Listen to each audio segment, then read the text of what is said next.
Hey everyone, this is Prince Watercress, and welcome back to Let's Play Super Back to the Future Part 2 again. In the last episode, we managed to make our way back to 1985, but now everything's gone wrong. Biff Tannen pretty much has control of the entire town. Our mother got big, and there's a bunch of gangsters running around everywhere. So now we gotta find Doc Brown and see what's going on around here, and hopefully set things straight. After beating up punks with flaming hair and Union Jack shirts. Yeah, I definitely remember those guys from the movie. Anyway, this is probably the hardest round so far in the game. All the enemies, aside from the flaming hair guys, we've already seen in round 3. But this is where it starts getting a little tougher. Oh, by the way, we could change the small coins here into big ones with that vending machine over there, but we don't need to because I'm already at maximum coinage.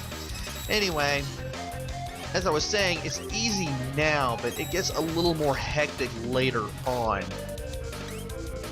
So we kind of have to watch what we're doing here. Also, we could have taken those platforms, but we might as well go ahead and use the spring here. Also, all the birds here have changed into bats, so that's a thing too.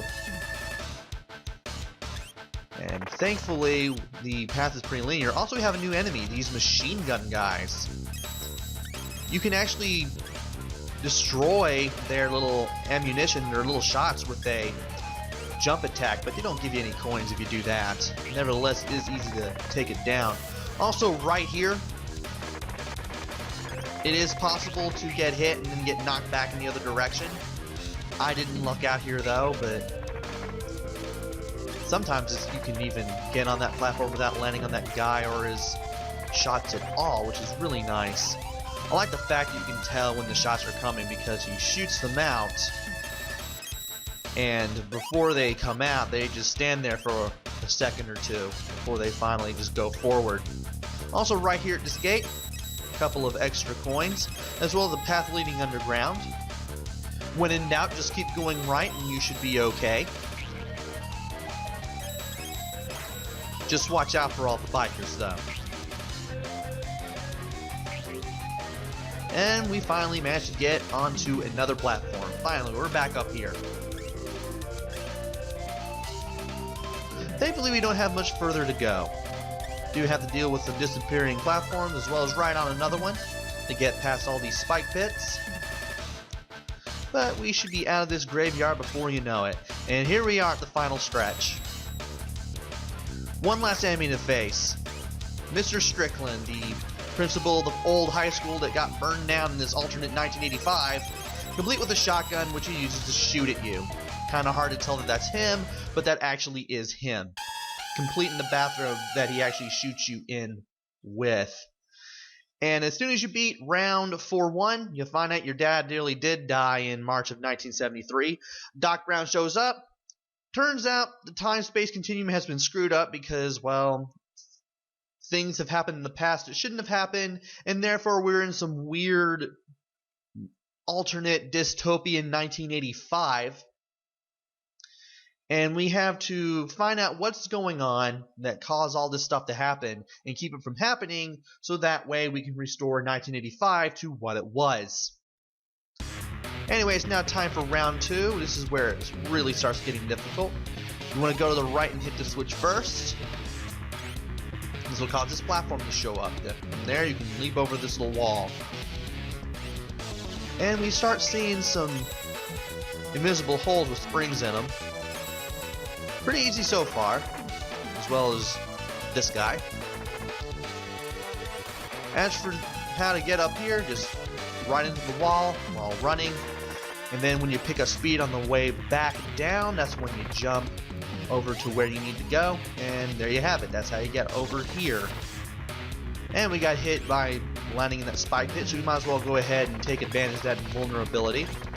Somehow managed to get out of there just in time. Hit the switch, that way you don't run into that wall of spikes. And here are those fans again, complete with these little mini bombs on parachutes that you'll need to get higher as well as to continue on with round 4-2. This is where it starts getting pretty nasty, and also a little slow because you will have to be patient and wait for these things to come down from the top of the screen. Remember, you are going to need these things to get to where you need to go. Thankfully, I was able to land on that platform right there. All we need to do now is just get up here. There we go. And after dropping down a little more, we got some more spikes, some more springs. That sound of the machine gun running endlessly, you may be hearing that in the background. I know you hear it at one point in this video. And you have to deal with using these things again. All the while these guys will fire at you, and I swear I landed on that thing before landing on the platform. Sadly, I couldn't time it right and I took a really dumb hit. But we're able to get up there again in no time. This time we should be able to get to where we need to go. But as soon as we get to this platform, we're going to have to wait again. Thankfully, there's one going up from right there. Somehow I have enough momentum and a high enough jump in order to make it. And from this point forward, you want to be very careful because bombs will be dropping down. You won't need them this time around. Not until you need to jump on platforms again. But as long as you get through the next bit quickly, you should be able to avoid them no problem. Alright. This is where it starts getting nuts. We get an extra hit here. And then we have to go up hills while avoiding these things. And again, I took a dumb hit. If you need to, jump on these things to avoid them, just to get them out of your way altogether. And then over here, you're going to have to be very careful because there will be guys at the top of these hills that are throwing Molotov cocktails at you. So you want to wait for them to drop or throw rather, the projectiles, and then make your move and hit them. Also, I kind of managed to phase into that platform earlier. What was up with that? Anyway, as soon as you go to the top, make your way all the way to the right, and then you can leap all the way to the left, and you're going to have to deal with disappearing platforms again. But thankfully, I was able to just power my way through that. Your mileage may vary on that set of platforms there, only to run into even more bombs that I'm going to have to get past. You want to leap with a running jump all the way to the left and hit that last spring. Make your way up there, hopefully without hitting a bomb, and then you'll make your way to the goal. Now it's time for round 4-3, which is a little bit of a maze. There are probably more than one way, definitely is more than one way to get through here, especially when you deal with a new enemy here, these little guys with knives. If you get close enough, they actually try to stab you with them. That's pretty hilarious, to say the least. Anyway, there's definitely more than one way to get through here, but you eventually end up making your way to the end, no matter how you get there. And in case you get trapped between a spring and a ceiling, just keep moving to the right or left if you need to, depending on how you get to the spring and get trapped there. And you'll still be able to keep moving and you still get up here. There are plenty of dead ends here in this little maze. Sometimes you'll find power-ups in them, like the invincibility that I just got earlier. Sometimes you won't. I believe that in one of these dead ends you can find an extra life that's worth 100 coins. I may be wrong. I think I remember finding it one time.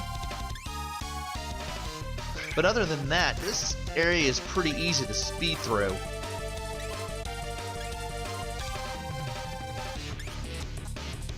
Just watch out for spikes every now and then.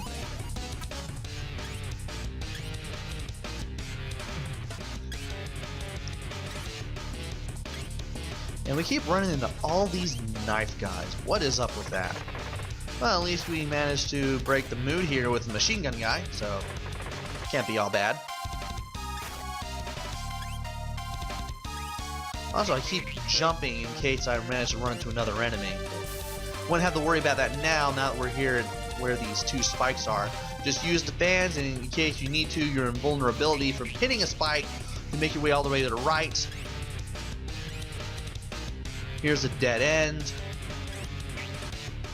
And I see these statues, so we're basically right at the end, and there is the goal.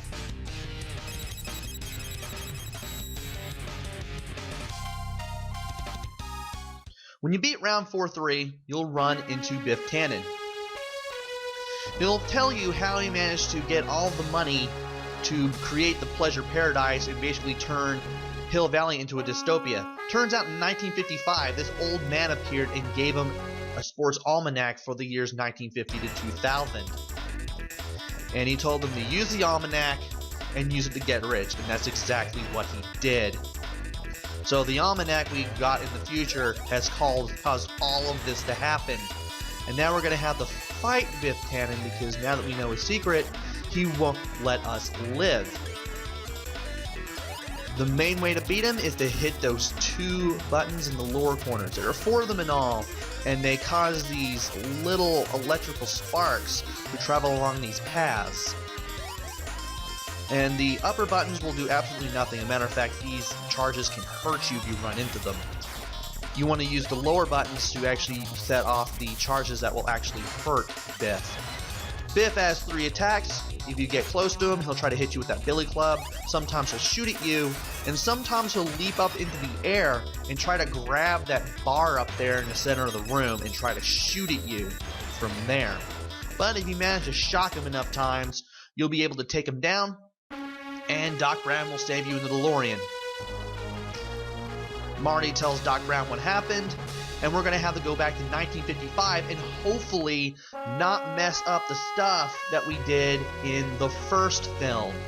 Which leads us to round 5-1, which we'll take on in the next video. So join me next time where we go through 1955, try to get that almanac back, and then try to make our way on home. So until then, this is Prince Watercress.